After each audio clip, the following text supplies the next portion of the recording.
Alright, hello and welcome to Ben's OP Game Show, recorded live at 3 p.m. Pacific Time every Friday right here, twitch.tv/TheGameFanatics. On this week's show, we're going to talk about Metroid Samus Returns, and basically it, because I'm in the process of moving. You might notice my Batman sign got knocked over. There's nothing on the shelf. It's all gone. Where did it all go? So there will be no show next week, also, because I'm moving. As I just said, there's nothing on any of these shelves behind me. Everything's coming and going right now. But it should be good. Hopefully gonna have a much better setup in the new place and have the green screen back. That'll be good.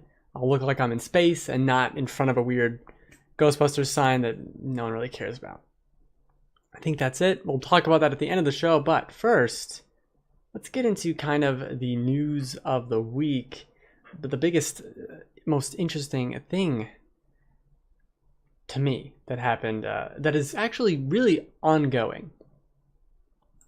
We'll get to that right here. So, Steam review bombing is the latest fad sweeping the popular digital games shop.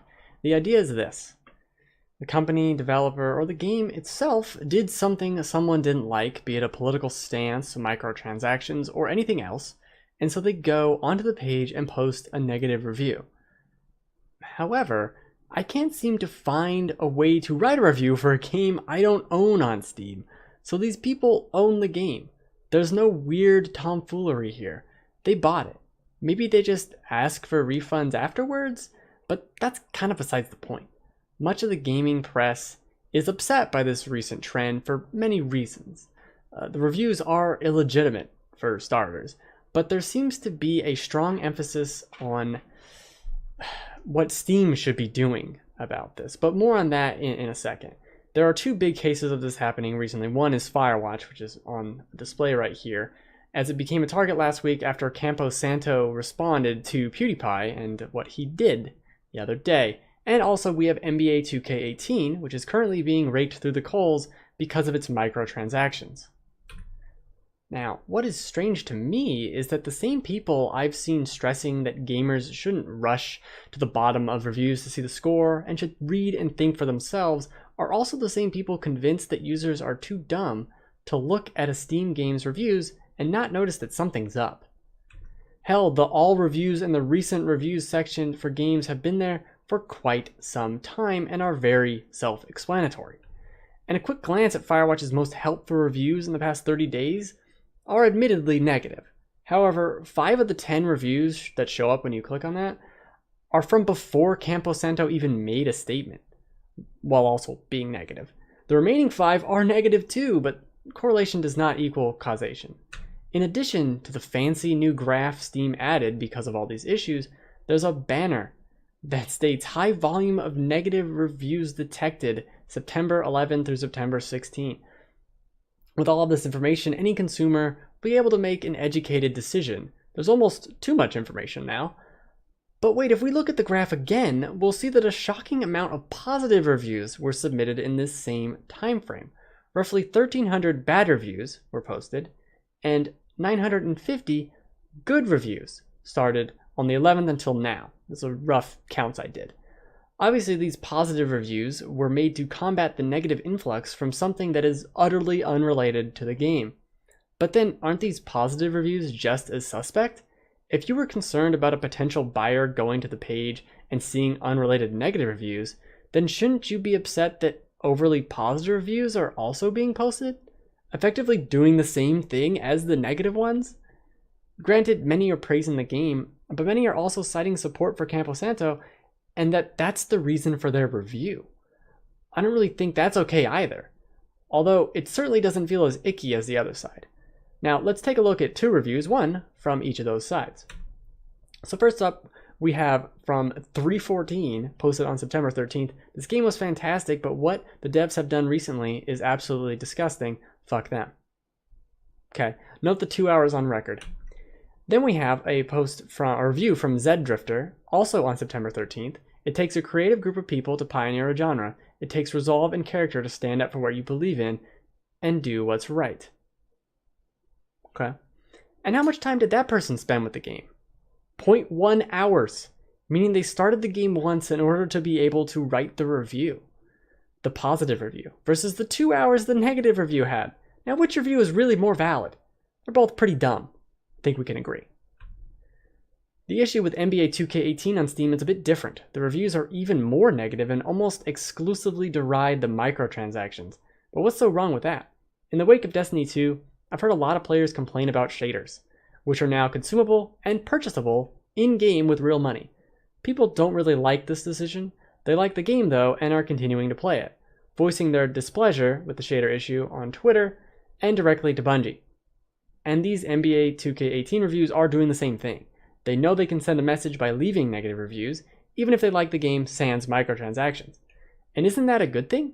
Hell, most of the reviews come from players with over 20 hours of playtime. It just came out like a week ago. The audience likes the game. Just fix the microtransactions. As an aside, if you want to read some strange reviews, go look at the ones Ark Survival Evolved got when they raised the price. People with hundreds, even thousands of hours of playtime leaving negative reviews.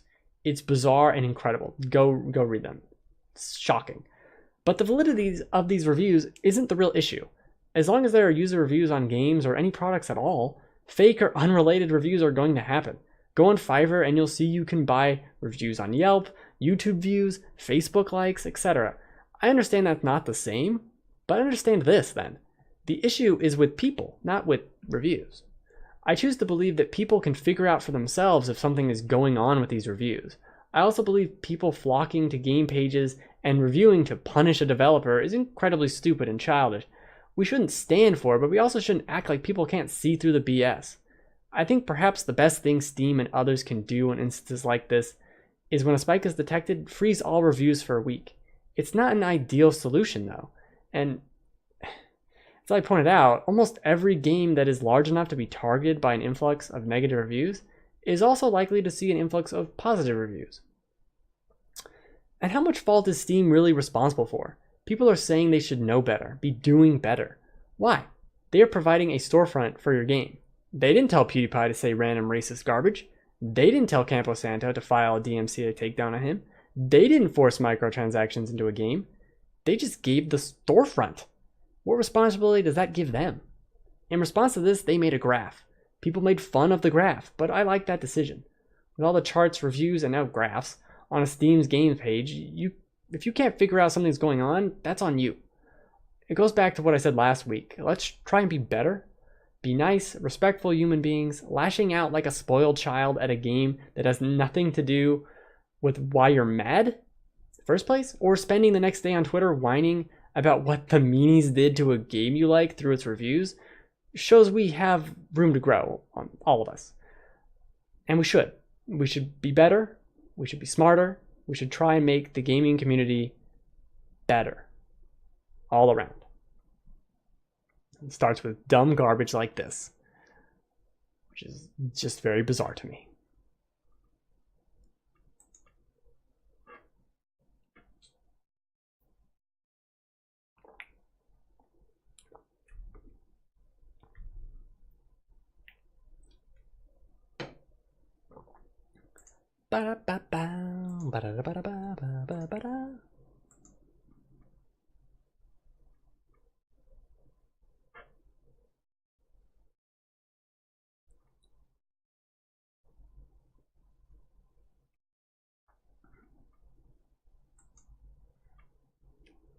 Hey, look who's back. It's Metroid. All right.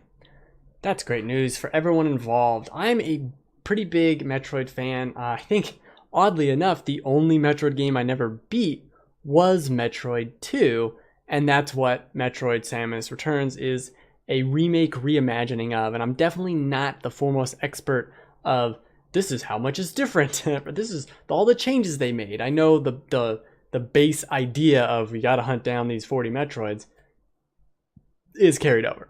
I know that, but as far as upgrades, abilities, map layout, I'm assuming a lot has changed, and maybe perhaps some has stayed the same. Now, we actually on the GameFanatics.com have just put out the review from Tyler, who gave it a 7 out of 10, and I agree with pretty much all of his major points. Not gonna, go through them with a fine-tooth comb now, But I agree, it is a great return to form to the series after Other M, and especially after Federation Force, which is very much more egregious to me. I think the last original Metroid game we would have got that was 2D, original, not a remake, would have been Fusion, which is absurd because after that we got Zero Mission, which is a remake of the first game, and I mean, Other M had some 2D sections, but it really not like this. It certainly wasn't like this. So it's been a long time, and even this one isn't a new Metroid game, so it's still, if you look at it like that, it's fucking bizarre what they're doing with this. But enough about that. I think my feeling about this game kind of oscillated up and down as I was playing it. And first, I was very positive. I think it has a super strong opening. You're getting items. You start with the missiles. You get the morph ball real quick. Then you're getting the ice beam real quick. You're getting not the power bomb, just the normal bomb for the morph ball. And you're getting these Aeon abilities that they're showing right here, like the shield, even though that's later. You're scanning things with the ability, with the Aeon powers. And all that is great and handled super well. You get that ability to shoot lasers and stuff. You get this to freeze time, which I didn't know about, or not freeze time, slow down time. I didn't know about that, and that was awesome to find out. So I'm kind of upset that Nintendo's putting this in their official trailer, but whatever.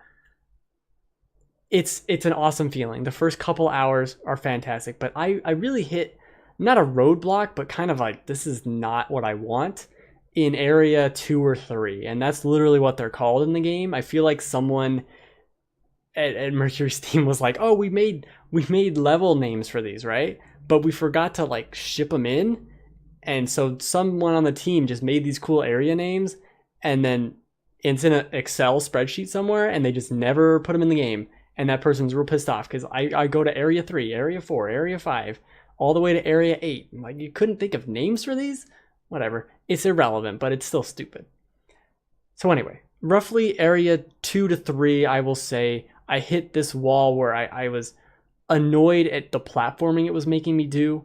You freeze an enemy, have to stand on it, then you have to shoot a missile, and then like jump in the one square you needed to go in. It wasn't quite right. And with the controls of the 3DS that I certainly am not anything I play on very frequently, it was annoying. I think the biggest drawback isn't that this game is on 3DS necessarily, it's that the 3DS isn't comfortable for me to use. And so that was compounding my annoyances. Release the Express. I know, right? Just send it, demand Nintendo. This is worse than the amiibo locking away things, which we'll get to in a minute. But worse than that, the game, and I had to learn this the hard way, it started doing these things where it's like, I can't get over there, right? And you might think, oh, maybe I need a new ability, maybe I need whatever. But I had to scan to figure out like, oh, there's a hidden block there. I never would have gone over there to try it. Or there's this thing, it's like, oh, I think I need this ability. And oh, you just need to shoot a missile at it from really far away where you can't see it and then jump over there. And that's on me. And I know that's my fault, but it was still annoying and stupid. And I didn't really like it that much. And Tyler brings this up in his review too. You end up fighting the same kind of bosses over and over. There are 3 or 4 bosses that are unique that you only fight once. And those, we'll get to those in a minute, but the ones you fight over and over, I actually liked. It is repetitive, but I don't necessarily mind that. The whole idea of hunting down all these Metroids is pretty freaking cool, and they're all Metroids. They're just normal Metroids for the most part, so it makes sense. And the battles themselves are fun. You got the new melee counter ability, which becomes very important throughout the entire game, where you want to be melee countering everything, literally everything, because you melee counter it and then you basically shoot it twice and it's dead, as opposed to shooting it like 10-15 times. So it's incredible. Now, not every enemy that can be done to, etc., blah blah blah, doesn't matter. That's the annoying platforming I'm talking about. That's the easiest part of the platforming. The grapple platforming, also annoying. So the melee also comes into the boss fights. So you'll be fighting this boss and you'll have to remember its little tick, like, oh, it's about to attack me. It does this sound and it does a flash, and then you know to melee counter it the same way the enemies do. But the timing's different with a boss because it's only like one attack it does it on, and it's like a particular thing, especially one that you fight maybe 10 plus times. Like, okay, I know it's gonna do this, And these fights are long and involved, and you'll do the melee counter, and you'll be doing this weird cutscene thing where you jump around and you're shooting it with missiles in the face, like right down its stupid ass throat, Metroid. And it's awesome, and it looks awesome with the 3D. And then that happens, and you're like, okay, I'm still shooting it with 50 missiles. It's not messing around. I would say it's hard, but I'd also say it's just kind of annoyingly difficult. Particularly, a couple of the bosses you only fight once. Towards the end, there's this drill boss that I hated.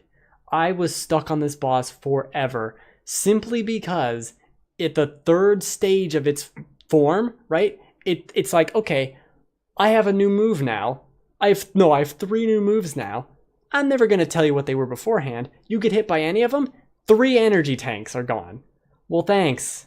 Thanks for that. I had no idea these moves were coming. Now they just completely destroy you. And that's where the difficulty comes in with some of these things. Like, it really is a game of dodging everything, countering everything. Not like you can't just stand there and get hit. Obviously, you shouldn't just stand there and get hit anyway, but that's not what I mean. I mean, it really, like, when I beat that drill boss, I beat the first two forms without getting hit once because I had done it so many times. I had it memorized. And then when I still beat him, it's like I probably got hit 3-4 times. That's crazy. It's crazy that it required that much precision, and that getting hit by a random laser would hurt me for 4 energy tanks, or 3 energy tanks was one attack. Or the same drill boss, you had to roll up the side of its legs, and if you didn't time it right, the leg would move and you'd get hit and knocked away, right? But that's not really attack, it was just kind of moving. That still hurts you for at least a full energy tank. And it just doesn't feel quite balanced right when you can get hit 3 times and be almost dead. And then you have the Aeon ability, that's a shield, and you can turn that shield on, and the shield's like worth like 20 energy tanks, it seems like. It's very inconsistent with how much the attacks would do to me versus how much Aeon they would take off. That one attack that did 3 energy tanks would take up maybe a third of the Aeon gauge, which doesn't even make any goddamn sense. So whatever, that's beside the point. There's also some annoying, the final boss I rather enjoyed, and I did it twice. Once after I beat it, and then once again after I found every item in the game. And it's certainly easier with all the items, but it's still annoying where you're just dodging things constantly, way more than I remember having to dodge things in a Metroid game. But then again, it's been 10 years since there's been a 2D Metroid game. I don't fucking know. I do remember them being hard in this similar way. And to this game's credit, and it needs to be this way because it would have been infuriating, and I might have like thrown the cartridge away if there hadn't been checkpoints. So you get to a boss room and you die in the boss, you'll start right outside the room. Wonderful. I that's so much better than everything we've had. You can still die and lose progress. It's not like the wussy game, every single door is a checkpoint. But that's what it needed. If it wasn't like that, it would have been infuriating, because there are sometimes you go through a door and you're like, oh shit, that was a boss room? I didn't know that. I have 2 energy tanks. This is not good. I'm gonna die, and then you die. That's great.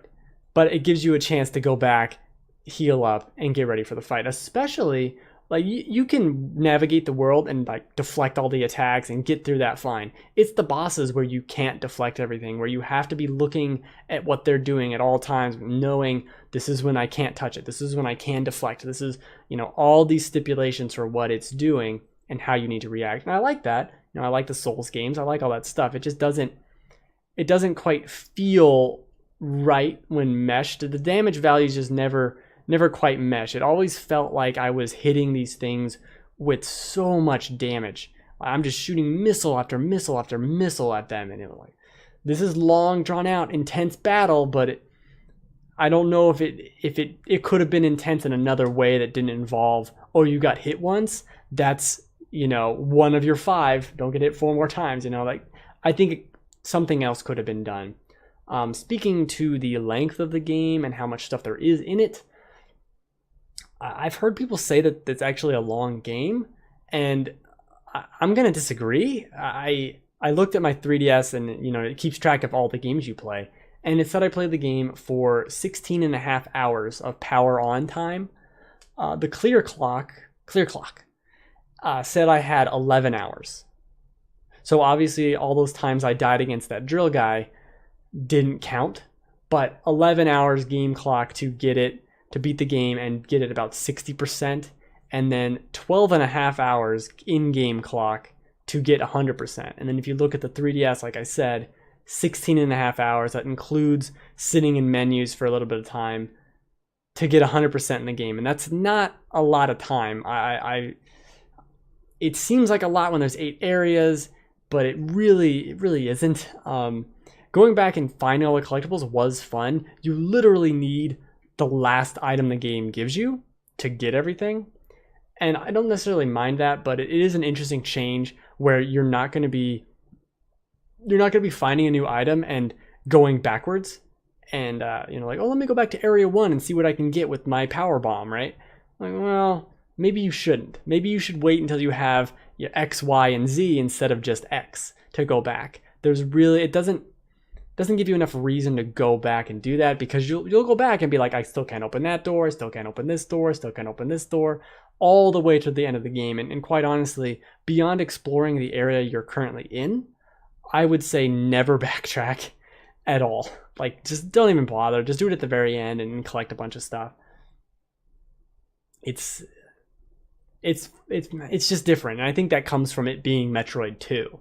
That is a different game than Super Metroid or Metroid or Fusion or Zero, but what it does interesting and better, I would say, than a lot of the Metroid games I can think of is they'll get to an area, literally area 3 or whatever, and you'll find a bunch of the items, and then you'll use those 3 new abilities to complete the entire area, as opposed to before where you were exploring and backtracking and doing all that. You'll find the 3 things right away and then use them and learn how to use them throughout that area and then move on. It's a little bit of a different approach, and I think they do it very well, although I think the maps are a tad convoluted and meandering, not even the right word, meandering, in a way that's just not that fun to travel back through them. Sometimes there are teleport stations and ways to get around more quickly, but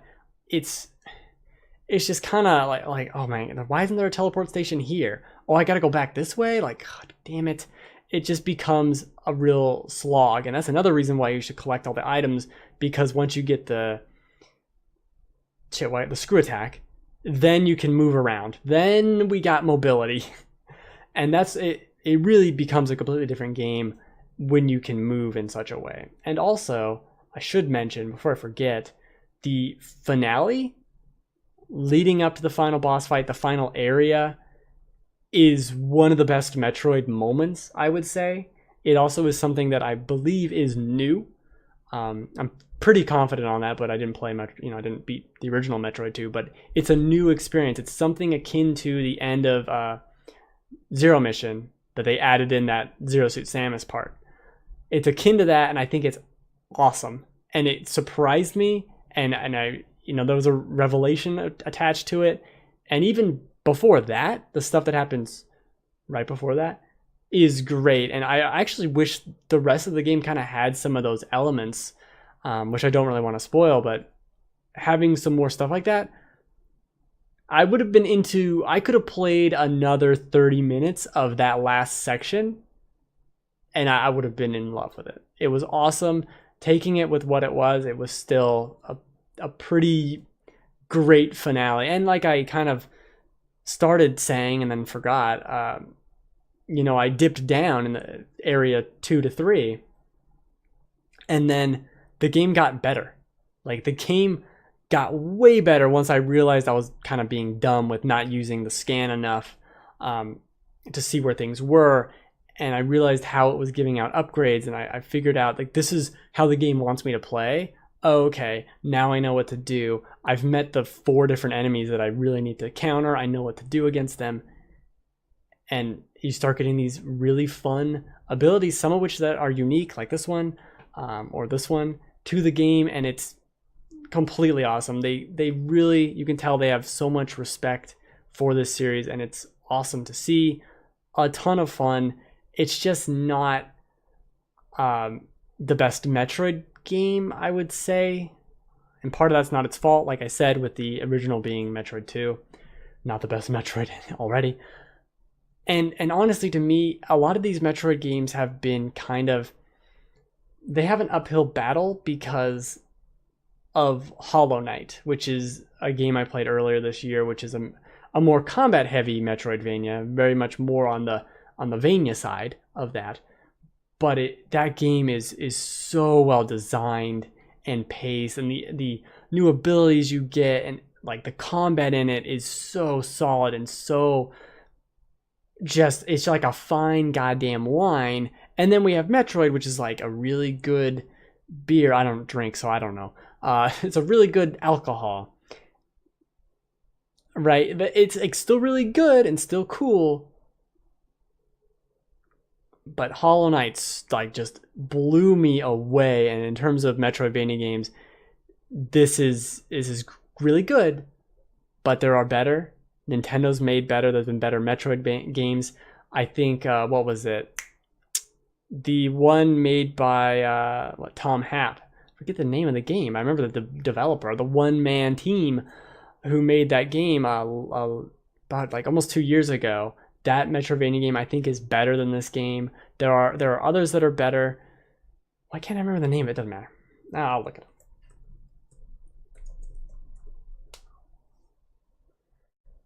Axiom Verge. That's the name of the Metroidvania game. That's a really good game. I figured it out.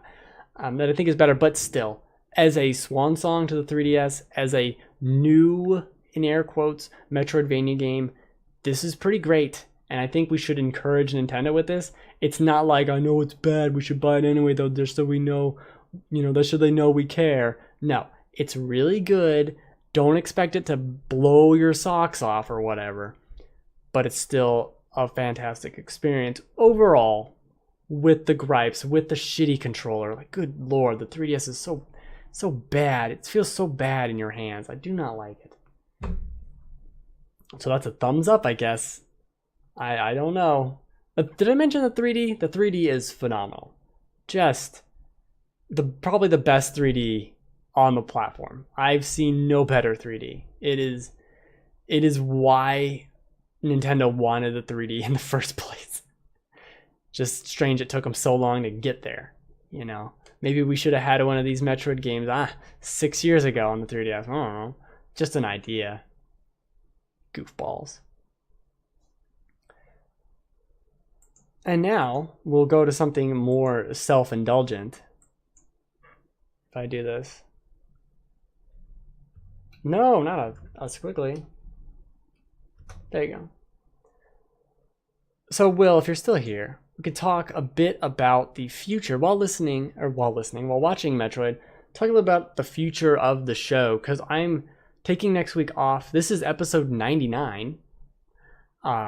So I kind of wanted to revamp anyway, and episode 100 of the show no one watches is a great place to kind of soft relaunch. Recently, I have been doing, the last 3 weeks, I did these full scripts for the opening news segment, which I really enjoy doing. I think they're pretty good.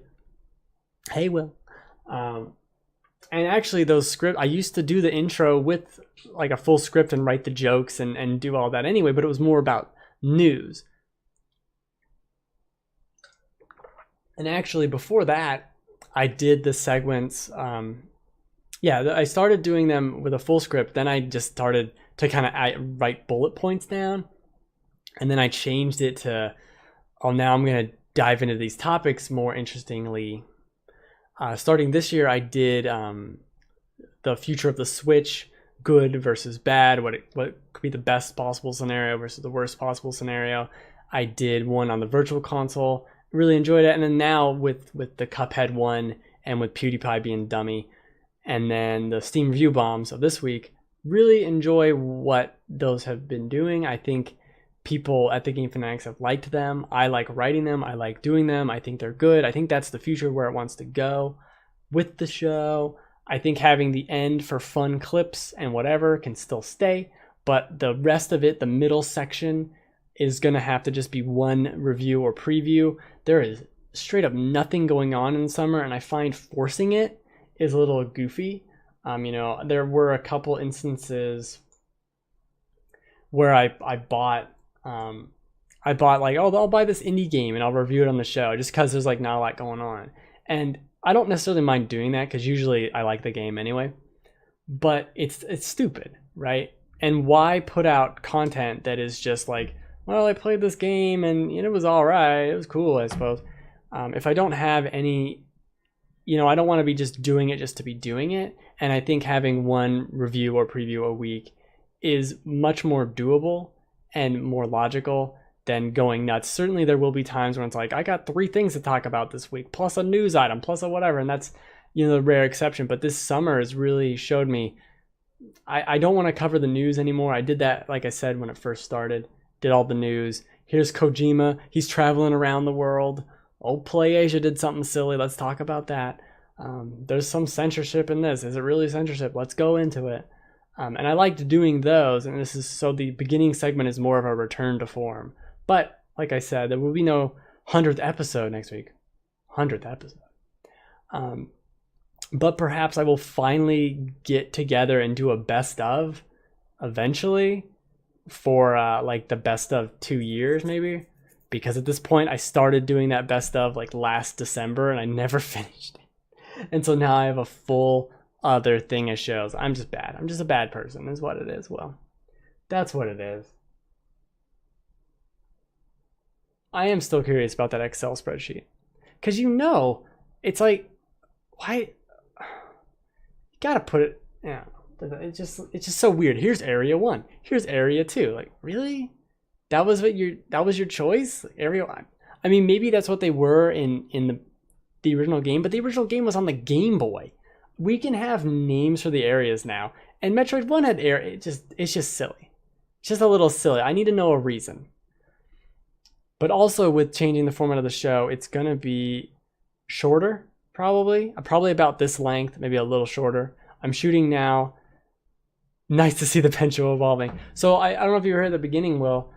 So the show's going to be shorter. Instead of like 40 minutes to an hour, going to be shooting for half an hour with the opening segment that's scripted. Hopefully, I'm going to try and make some evergreen topics to have when there's no actual interesting news tidbit to go into. And besides that, we can still have the after the show, whatever. Let's look at Yule logs for 20 minutes. I don't care. That's fine. And oh yeah, the new, I'm going to buy a thing so I can put up I'm moving. So that's like my shelf is empty. There's nothing behind me. It might be more of an echo this week. I don't know, because there's like very few things in my apartment left. Moving next week. I'm not streaming next week. Won't be any show next week. New setup. Gonna try and do new graphics. Gonna try and do a bunch of new things. Like I said, soft launch, relaunch. I don't know if it's really nice to see the show, Will. I just imagine you're just like real bored. That's what I imagine. Like, what's going on? Oh, Ben's being stupid again for 20 minutes. Let's just indulge. That's what I imagine it is. We talk about Frasier every once in a while. Hasn't been a Frasier time in a while. But I think that's the future for the show, starting with episode 100. Maybe I should just restart it. Just do episode 1 again. But I kind of like the idea of just keeping the count go up for no reason. So I don't know. So I do this show every Friday at 3 p.m. Pacific time. Twitch.tv/TheGameFanatics will likely still be that time unless someone can convince me. Otherwise, I think the time's fine. It's an afternoon on the Pacific. It's evening time on Eastern Coast. It's about midnight in the UK. Not a good time. Not a good time. Admittedly, not great. But next week, no show. Week after that, I think is Cuphead. And I'm going to play Cuphead. And we're going to have a discussion about Cuphead. Because I guarantee you, I'm feeling it right now. I'm going to play Cuphead, and it's a good time. Thank you. And it's going to be not as crazy as people are saying. It's going to not be that difficult. I'm hoping, because I'm going to buy it, and I'm going to be real upset if I'm real terrible at it. I got stuck in the tutorial for 5 minutes. I think it's a good time. Because I don't want to do during the day. Ain't no one around during the day. And then Friday night, people are out at night, but I figure 6 p.m. on the East Coast, 3 p.m. It's a decent time. I don't know. I'm not fucking PewDiePie over here. Not that I want to be now. Not that I ever wanted to be. Too much work. Although I do the work. If you had that many viewers, imagine being on the other side. That's what I want to see. Is there a PewDiePie documentary? Because I want to hear what it's like when he was just like, oh shit, I got a bunch of subscribers. What's going on? I'm just going to keep making stuff. And then it just keeps snowballing. That's what I want to know. I think that'd be a fascinating story to hear. The rest of the story, him doing shows and scare, I don't really care. I want to know the psychology with it. That's what I'm interested in. Is there a documentary on PewDiePie? That sounds like a real lame request, but it'd be fascinating. It's got to be fascinating. Completely unrelated to this Metroid nonsense. See, this should be moved over, right? It should be a little moved over. Yeah, I think that's better. Move it over. All right. Thanks for hanging out. Merry Christmas. It's cooling down. It's almost Christmas. I think it's the first day of fall. There you go. Happy fall. Jeez, okay, that trailer needs to stop flashing at me. God. All right, thanks, Will. See you in 2 weeks. Well, I'll probably see you before then, but you know what I mean.